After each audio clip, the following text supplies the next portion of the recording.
So, it's me, Jeanette. I haven't made a video in a really, really long time.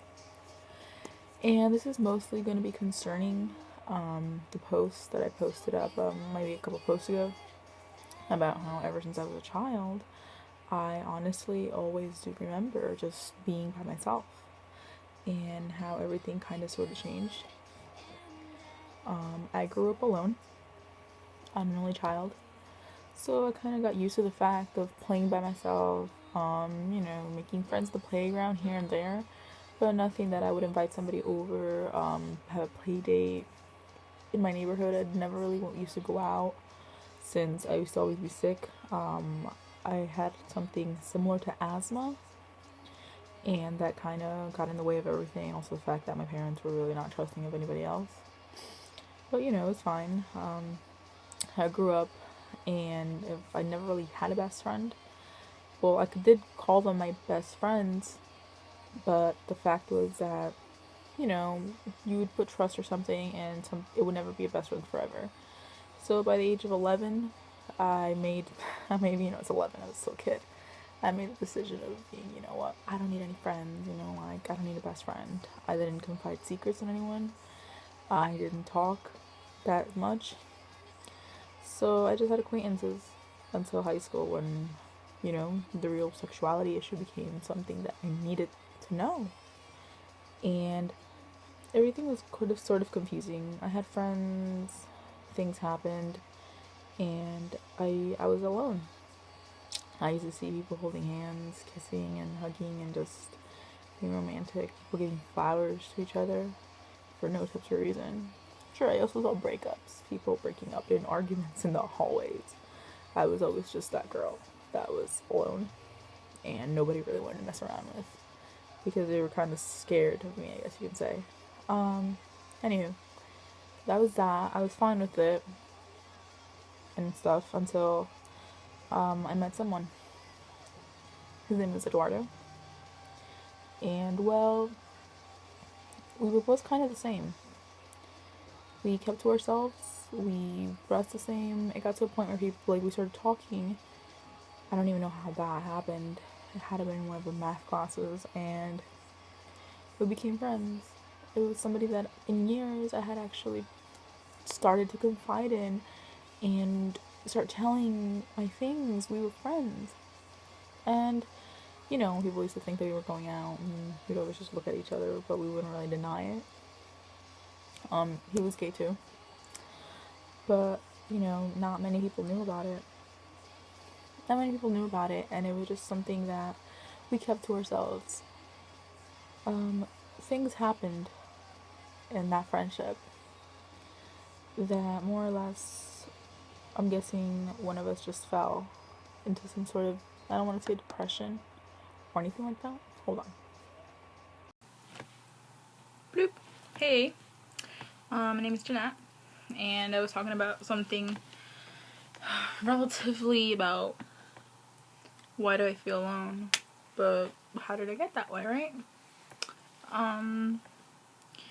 So we'll see. The thing is that majority of the times, even when I just grew up, I guess you could say by myself, since I am an only child, sorry, I'm just trying to find the post that I posted, just a recap on everything. Yeah. Well, this is going to be in connection to the other video that I made that I kind of fucked up. Sorry. Basically is, when I met Eddie, we were friends, we told each other everything, until it got to a point where it was just very overwhelming for both of us. I felt like all our problems were each other's. Like, we weren't a couple romantically, but we did do a lot of things that couples would do. We'd spend time with each other, we cared, we texted constantly, let it be, I don't know if it was actually through phone or if we just did like AOL, how it was back then. It was a lot of confusing things, and for me to have opened myself up with somebody so much, it caused me a sense of draining. And when a certain event happened that I guess you can say I kind of admitted to myself that I was, just gay. that male, you know, I didn't want to be in a, like, heterosexual relationship. Everything was kind of very confusing because I didn't know what to do, I didn't know who to trust, I didn't know how to even come out to some of my closest friends. It was just a matter of fact very stressful. So the one person that I could trust wasn't there for me. I started panicking and I thought it was all my fault that I lost my friend. And that's when I started self-harming. I found a sense of relief to the point that everything got out of control. One time I just wanted to kill myself. And I posted something on MySpace. Yeah, MySpace. That's how old I am. I posted something on MySpace.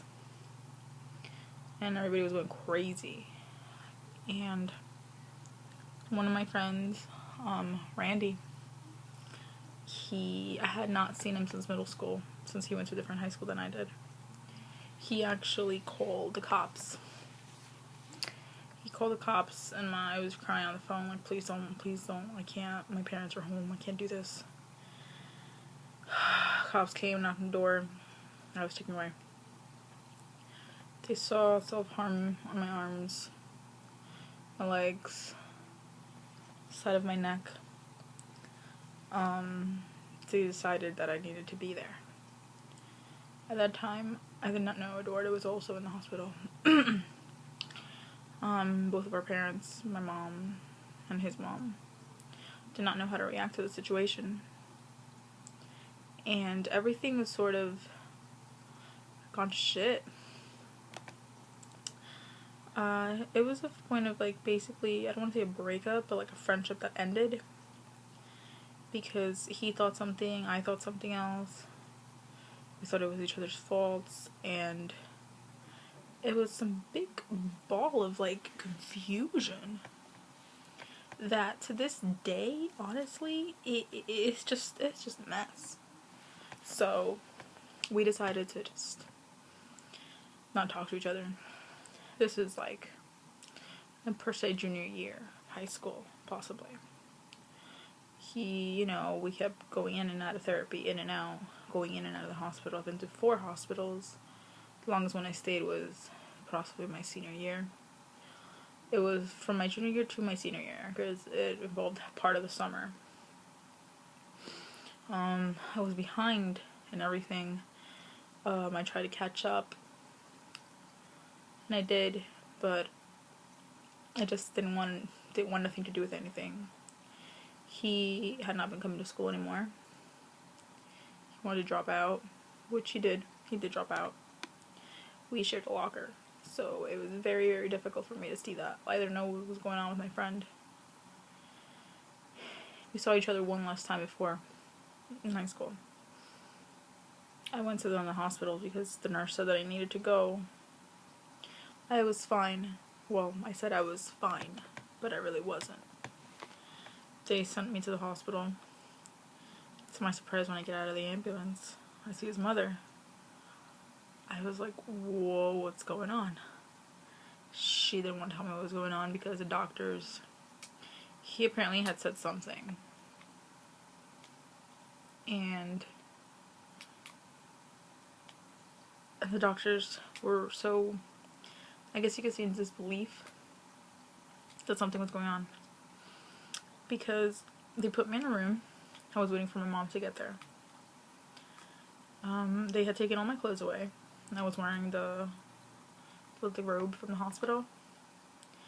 And I was still kind of wondering what his mom was doing there. But I just thought she worked there. I didn't know. Turns out, he was also there. But he wasn't speaking to anyone. He only said a slight story. And that's when they moved me from my room. Turns out, he was in the room next to me. They didn't want us to see each other because they thought it would trigger something. And when I got to, like, a certain point in there, I got out of my room. They said I was free to go. He was in a wheelchair because he refused to speak to anyone. He should respond, but when he saw me, he said a couple words to me, and I smiled. And I was telling him, like, I hope it'll be okay. We'll see each other soon. That was it. I kept relapsing. I was going to therapy, but I was just like, this isn't working.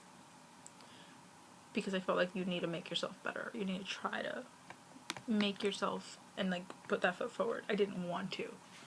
I was not having it. I was like, fuck it. This is all some bullshit. So in the end, when I actually did end up finally leaving therapy, but this time, close to graduation, since I was gone for a long period of time, I had missed the deadlines for scholarships at schools that I had. I had free rides to several universities. I would have graduated in my top 5, but instead I graduated in my top 10. Which still isn't bad. But I was up there and graduating. And all of that went to shit because I just didn't care about anything. I didn't care about myself, importantly. I wanted to drop out my senior year. Like a couple months before graduation. I didn't want to walk. Those last years of high school weren't the greatest. If anything, people were trying to cheer me up a little bit more. And some of them became more frightened of me. Because then they actually saw the scars. But it wasn't the sense of bullying. I never got bullying in high school. Because people were afraid that I would pull a knife. I did have a knife on me in high school. I had it inside the compartment of my leather boot. But the reason why I did have that was to cut apples.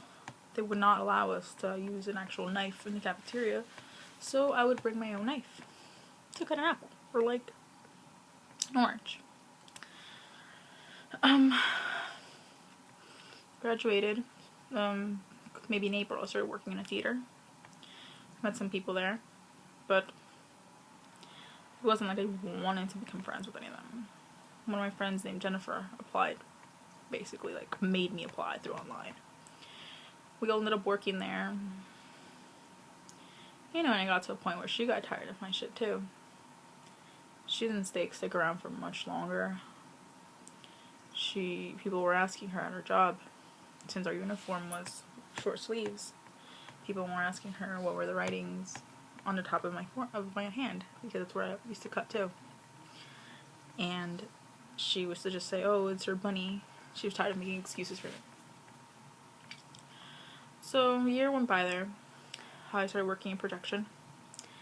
I had gotten over, when I was going to community college, made maybe 1 or 2 friends. But not by choice. They kind of like stuck there. Like they really wanted to be my friend. And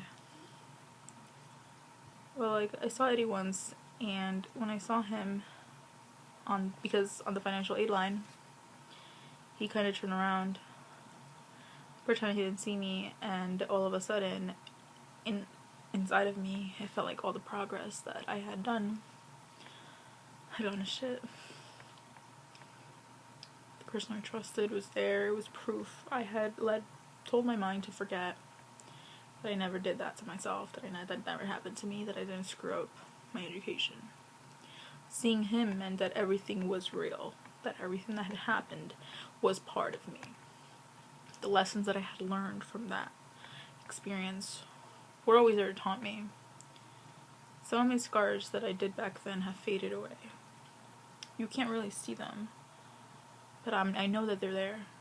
So, I guess you can say Eduardo was a really big impact in my life. We talked after high school, after college. We kind of brushed it off because he got better too. But in a certain aspect, he didn't. He still lives in that memory. He chooses to stay in that place. And I can't be associated with that.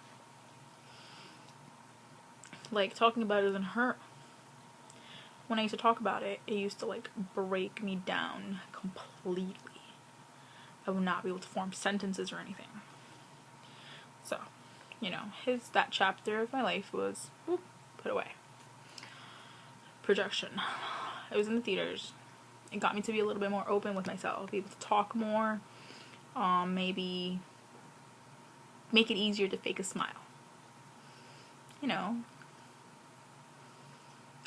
even picking up the phone. It'd be like, thank you for calling AMC Garden State 16. How may I help you? Simple things like that made me be open and be able to talk instead of just sitting there like, this bitch again. You know. After basically arguing with some of the managers on why I wasn't promoted, because I was working there for a year and it seemed like lazy people were being promoted to supervisors, which meant a little bit more of a pay. I was just like, F this all, you know, like, flips table of it. I'm not gonna work. I'm just gonna come here, show up, do what I had to do, and just leave. They decided to put me in projection. 2 simple reasons. One reason being, I wasn't that friendly anymore with people. I wasn't upselling. I wasn't basically being cheerful. It was like, sup? That's our menu. How can I help you?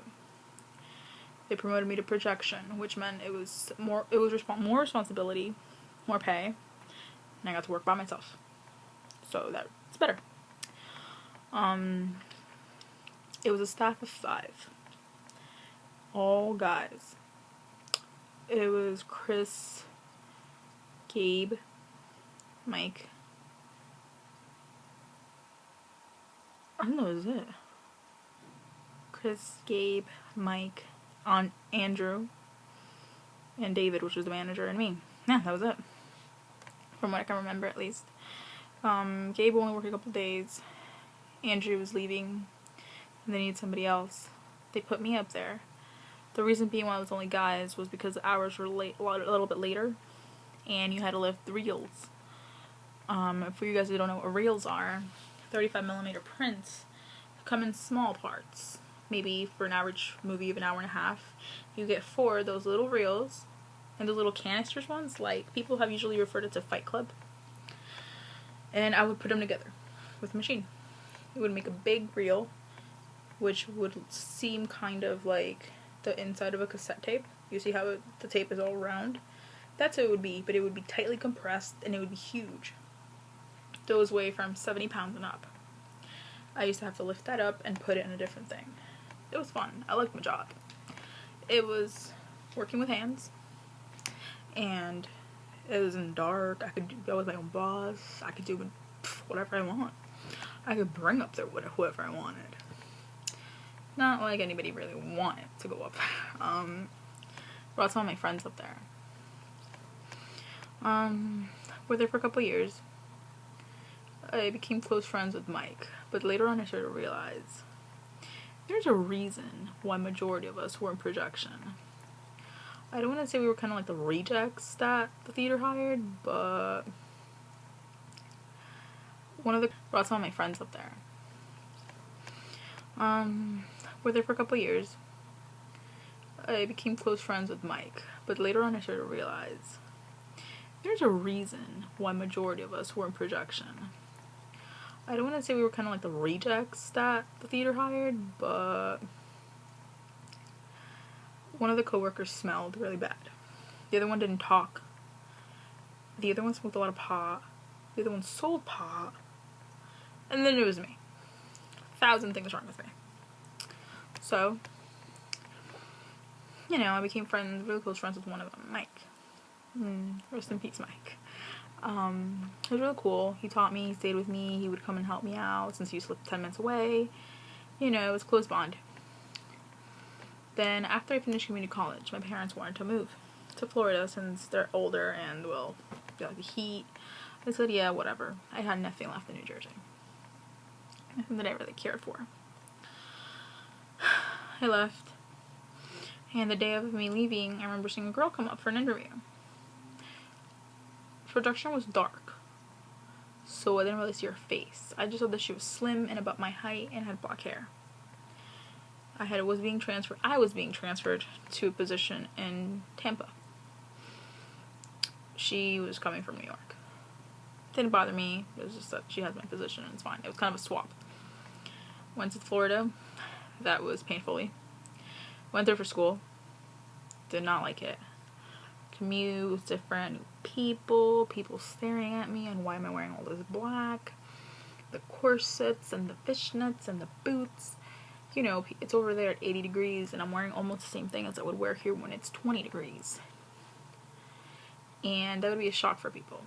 I used to be the one putting SPF 100 on. I'm sorry, this video is so long, but this is easier than typing. So. Florida came and went. I used to talk to Mike every now and then, asking him about questions about production. Florida wasn't that great. Didn't make friends. Nothing. Made a decision of coming back up here regardless if my parents wanted or not. And that's when I decided we should all just move back up here since there was no opportunities for us. Came back here. Registered for work. Transferred my credits over to like any school that would take me. I did a semester NYU. That was fun. Made friends there, got piercings there. But when I came back, I was worried about my job. That was a good thing about working in a theater. I could transfer to any other theater since it would help out. I was afraid since they had hired the girl, they wouldn't want me anymore. So, when I asked, they said, sure, we can try to fit you for a couple hours. Sooner than I figured, I was already up there. There was newer projectors, things that I was not used to. I had to relearn them. And for Mother's Day, I had to ask someone to switch. I had to work for Mother's Day, and I really wanted to spend it with my mom. I asked Mike. He had the same thing. Everybody else could not take my shift. So I really did not want to talk to that girl. I was like, this bitch took my job. She probably fucking hates me. I fucking hate her. I want nothing to do with that bitch. I didn't even know her name. So I texted Mike and I was like, yo, give me the new girl's number. I'm gonna have to ask her if she wants to just switch with me. Since she worked the other day and I would work it for her. Texted her. She said, cool, it's no problem. And I was like, I'm sorry, we're rude, but I don't know your name. She told me her name. I said, hi, you know. Then one of our managers, the manager, David, he said, oh, did you know you used to work at the theater that she used to work at? And I'm like, no. They're like, yeah, it seems like you guys kind of just, like, swapped. And I was like, oh, what a coincidence. I said thank you to her for covering the shift for Mother's Day.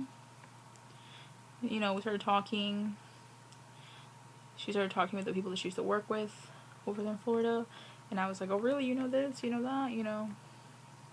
So she started to become my friend. And that's when I, you know, added her to my contacts as more than girl projectionist. I typed in the name. Laura. Another chapter of my life. Sooner or later, Laura and I started talking more and more through text. Conversations got a little bit more spicier.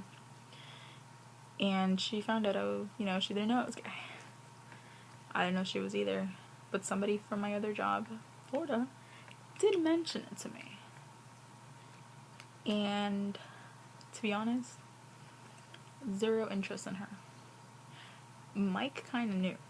Mike was like, come on, I know you're, like, just fool around, blah, blah. And I'm like, I'm not gay. It was like, it's a weird thing that we had. And sooner or later, that became something. Laura and I guess you can say, started dating. She would come, bring me food, stay with me. We used to go out. It was a couple things. I guess you can say it was my actual first real relationship. She was 7 years older than me. And from almost a year being with her, since my relationship don't last a year. From almost a year of being with her, maybe not even officially being with her, things came to an end of a horrible end. She was basically on a break from her girlfriend that they were with together for 4 years. Sheena. Somebody that I won't forget their name. It was a constant battle because I was the other woman.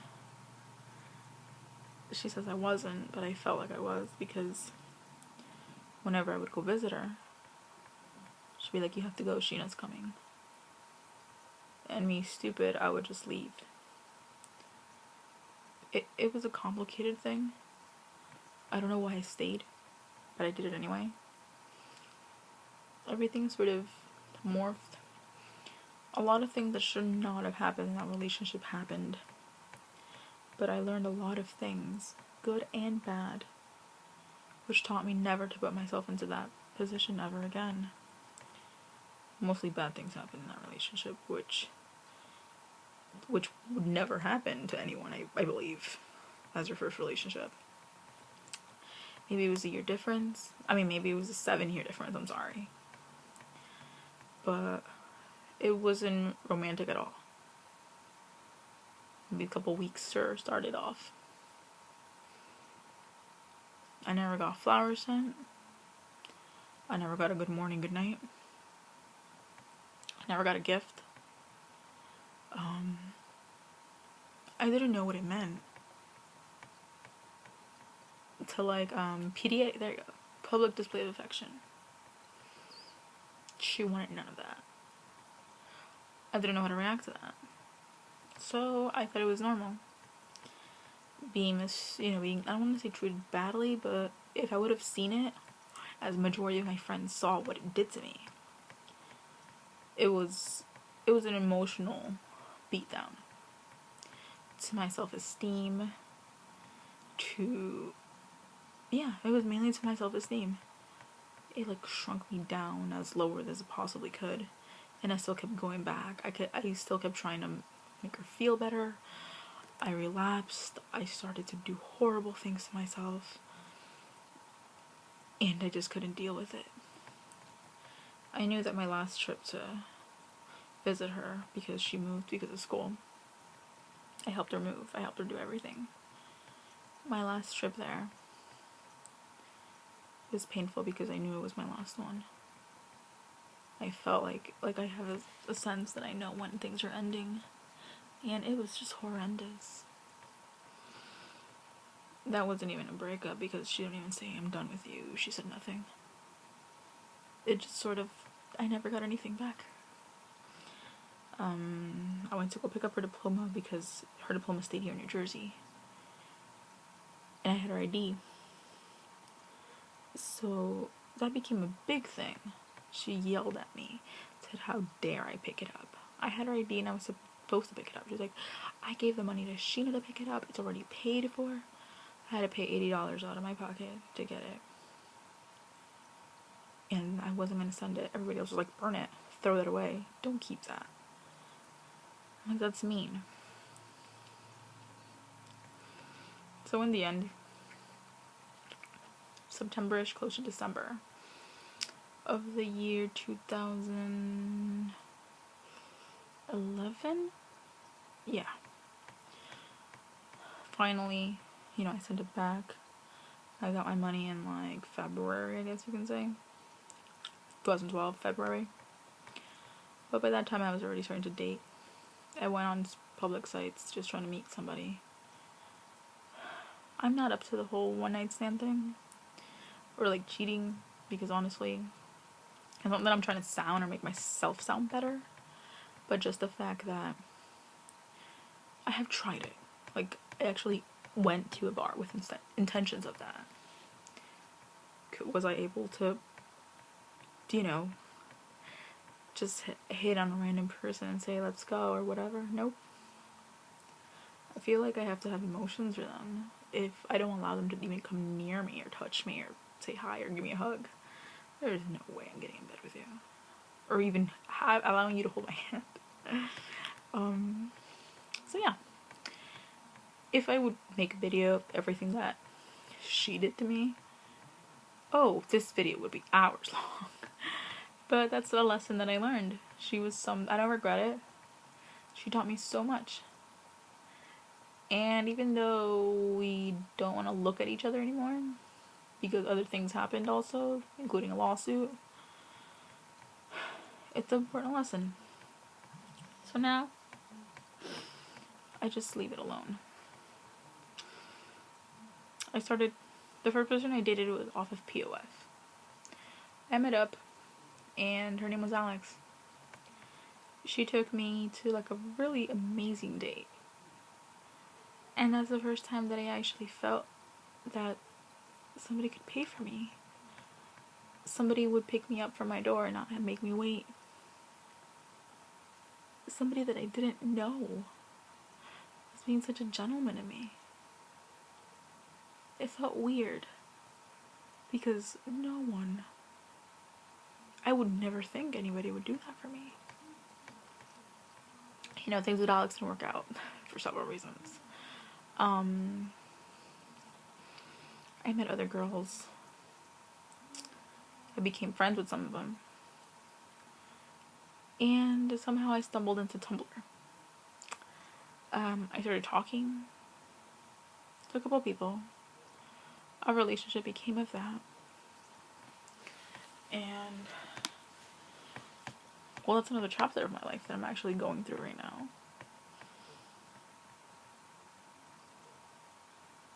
I'm sorry. Because it seems like I'm not ready to give up on that chapter of my life yet.